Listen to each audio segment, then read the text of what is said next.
Hello everyone.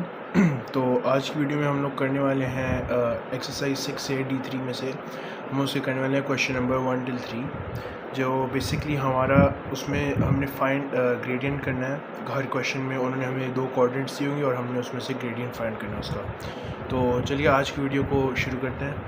अच्छा, तो पहले क्वेश्चन के पहले पार्ट में उन्होंने हमें 2 पॉइंट्स दिए हैं, ए और बी, और ए की कोऑर्डिनेट्स दिए हुए हैं जो कि हैं 0 0, और बी की कोऑर्डिनेट्स दिए हुए हैं जो है -2 और 1। तो इसमें उन्होंने हमें कहा है कि हमने इनका हर पॉइंट का एक ग्रेडियंट फाइंड करना है उसका। तो ग्रेडियंट का फॉर्मूला मैं आपको यहाँ पे लिखता हूँ। ग्रेडियंट का फॉर्मूला बेसिकली होता है y2 minus y1 over x2 minus x1। अच्छा, मैं आपको बता दूं कि y2 और y क्या होते हैं और x2 और x1 क्या होते हैं। बेसिकली आपके पास हर पॉइंट में 2 कोऑर्डिनेट्स दिए होते हैं। सबसे पहला वाला जो कोऑर्डिनेट होता है वो आपके x एक्सिस पे होता है, तो उसको कहते हैं x कोऑर्डिनेट, और जो दूसरा होता है वो आपके y एक्सिस पर होता है, इसलिए उसको कहते हैं y कोऑर्डिनेट। y2 बेसिकली हमारा दूसरे पॉइंट का सेकंड कोऑर्डिनेट होता है, और y1 हमारे पहले पॉइंट का सेकंड कोऑर्डिनेट होता है। x2 हमारे दूसरे पॉइंट का पहला कोऑर्डिनेट होता है, और x1 हमारे पहले कोऑर्डिनेट का पहला पॉइंट होता है। आपको ये समझ आ गई कि ये उसका फॉर्मूला, इस फॉर्मूले से ग्रेडियंट निकलता है। तो अगर हम इसमें इस फॉर्मूले में इन वैल्यूज़ को डालें, पहले मैं आपको मार्क करता हूँ, x1 y1 x2 y2, ये मार्क हो गए। अब इनको हम फार्मूला के तौर पे लिख लेते हैं। y2 हमारे पास है 1 और minus y1 0 divided by x2 minus x1 x2 minus 2 minus 0। तो ये हो जाएगा 1 माइनस 0 1 माइनस 2 माइनस 0 माइनस 2, तो ये हो जाएगा माइनस 0.5। ये हमारे पास आ गया इसका ग्रेडियंट। और या इसको आप ऐसे भी लिख सकते हैं /(-1/2), ऐसे भी लिख सकते हैं आप इसे, 1 डिवाइड बाई -2। आप इसको ऐसे भी छोड़ सकते हैं, -0.5 भी सही है और 1 डिवाइड बाई -2 भी सही है। तो ये हमारे पास सब सेकंड पार्ट आ गया। सेकंड पार्ट में उन्होंने फिर हमें 2 पॉइंट्स दिए, सी और डी, और सी और डी के कोऑर्डिनेट्स दिए हुए हैं। सी के हैं 2 और -3, और डी के हैं 1 और 7। इसमें हमें फिर से कहा हुआ है फाइंड द ग्रेडियंट। ग्रेडियंट का फॉर्मूला मैंने आपको ये दिया हुआ है। इसमें भी मैं आपको x1 y1 x2 y2 mark कर देता हूँ। फिर हम ये फॉर्मूला लगाएंगे y2 minus y1 over x2 minus x1। ये फॉर्मूला लगाएंगे तो ये यहाँ पे बन जाएगा y2 7 माइनस, अब देखिए -3 है, डिवाइडेड बाय x2 हमारे पास है 1 माइनस 2, क्योंकि x1 2 है। तो ये हमारे पास अब यहाँ पे माइनस माइनस है, माइनस माइनस हमेशा प्लस होते हैं, तो ये हो जाएगा 7 + 3 divided by 1 minus 2, which becomes 10 divided by -1। तो 10 डिवाइडेड बाय -1 का मतलब ये हो जाएगा हमारे पास -10।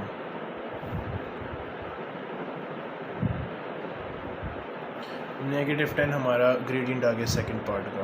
तो इसके साथ हमारा सेकंड पार्ट भी पूरा, और अब हम जाएंगे थर्ड पार्ट की तरफ, जो कि सी पार्ट। थर्ड पार्ट में भी हमें 2 पॉइंट्स दिए हुए हैं, ई और एफ। ई के कोऑर्डिनेट्स हैं -2 और 4, और एफ के कोऑर्डिनेट्स हैं -5 और 8। इसमें हमें ग्रेडियंट फाइंड करना है। तो मैंने फॉर्मूला यहाँ पे लिखा हुआ है, आप लोग इसको भी देख सकते हैं। मैं सीधा लिख लेता हूँ इसे। y2 माइनस y1, y2 हमारे पास है 8 और y1 हमारे पास है 4 divided by x2 minus 5 minus x1 -2 equals 4 by -5 + 2 equals 4 by 3। इसमें हमारे पास 4 by 3 ग्रेडियंट है। -5 + 2 हमारे पास इसलिए क्योंकि -5 है और -2 है, तो माइनस माइनस हमेशा प्लस हो जाता है। तो ये इसलिए हमारे पास -5 + 2 आ गया, तो जो कि हमारे पास एक सेकेंड सॉरी यहाँ पे -3 आ जाएगा। तो ये हमारे पास 4 डिवाइड बाई -3 इसका कंबाइंड आंसर आता है। ये हमारा इस क्वेश्चन का ग्रेडियंट फाइंड आउट हुआ है।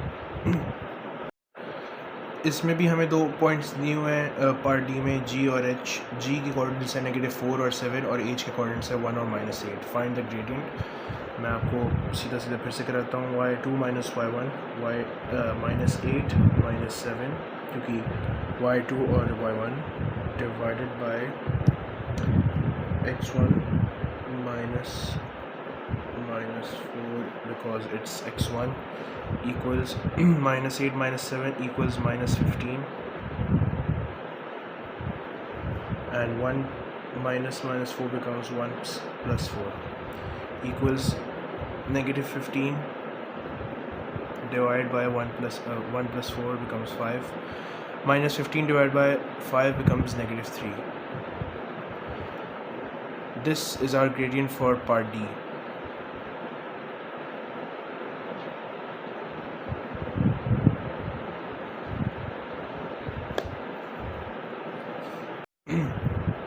तो आई एंड जे हमारे पास अगले 2 पॉइंट्स आए हैं।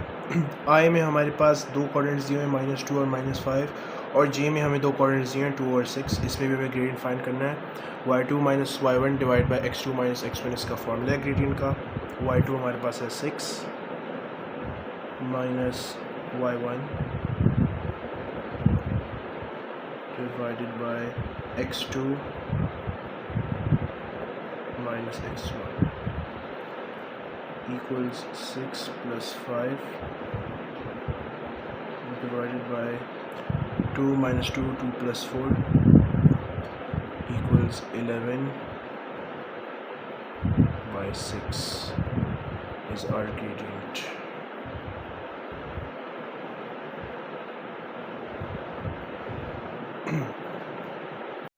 तो हम अब क्वेश्चन 2 की तरफ बढ़ गए हैं। क्वेश्चन 2 में हमें 5 पॉइंट्स दिए हुए हैं। ए जो कि 0 और 1, बी 7 और 1, सी 6 और 0, डी 0 और 5 एंड ई 6, 4। इसमें हमें क्वेश्चन में कहा गया है कि find the gradient of A B, जो कि ये दोनों पॉइंट्स हैं, ए ई जो कि ये दोनों पॉइंट्स हैं, डी सी डीज बोथ और डी ई ये दोनों। इन पॉइंट्स के हमने ग्रेडियंट फाइंड करने हैं। तो सबसे पहले हम शुरू करते हैं ए बी के साथ।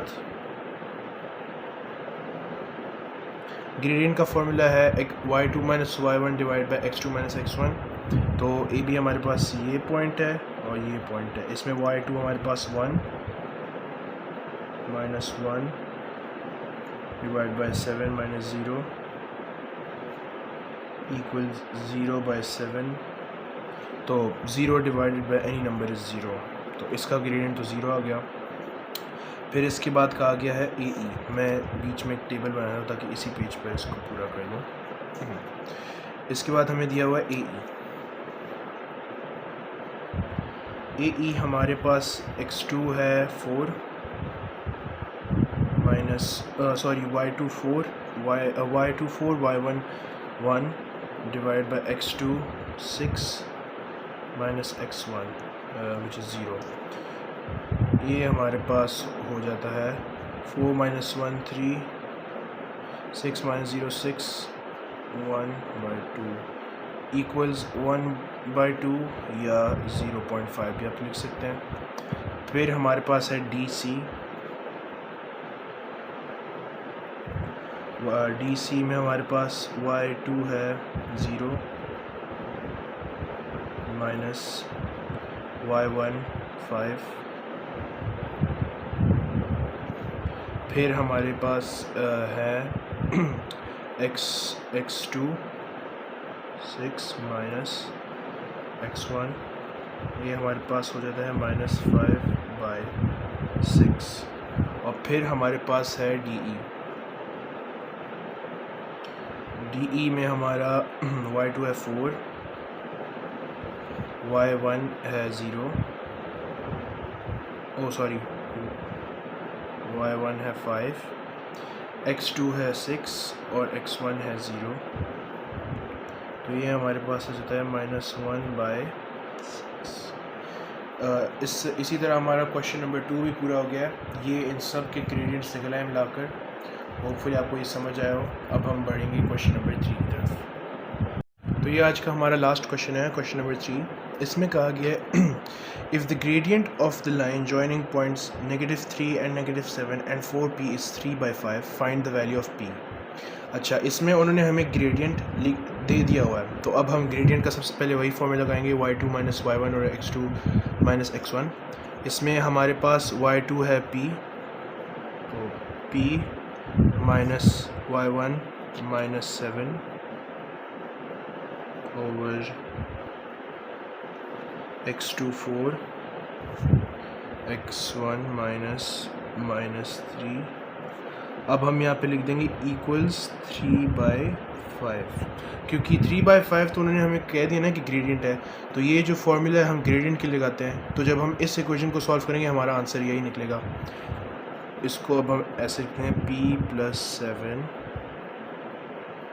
Over 4 + 3 equals 3/5। p + 7, इसको फर्दर हम सिंप्लीफाई कर देंगे। p + 7 divide by 7 equals 3/5। अब जब भी हमारे पास इक्वल होता है, अब हमारे पास यहाँ पे ऑप्शन है कि हम इन दोनों को क्रॉस मल्टीप्लाई कर दें। तो 5 मल्टीप्लाई हो जाएगा p + 7 के साथ और 3 मल्टीप्लाई हो जाएगा 7 के साथ, क्योंकि ये क्रॉस मल्टीप्लिकेशन हमें इस तरफ होती है ना। तो जब हम एक x में क्रॉस को मल्टीप्लाई करेंगे तो p + 7 हमारा 5 के साथ मल्टीप्लाई होगा और 3 7 के साथ।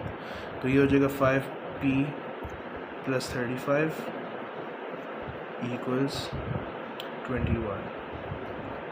5p इक्वल्स 21 - 35, तो हो जाएगा 5p इक्वल्स 21 - 35 हो जाएगा -14।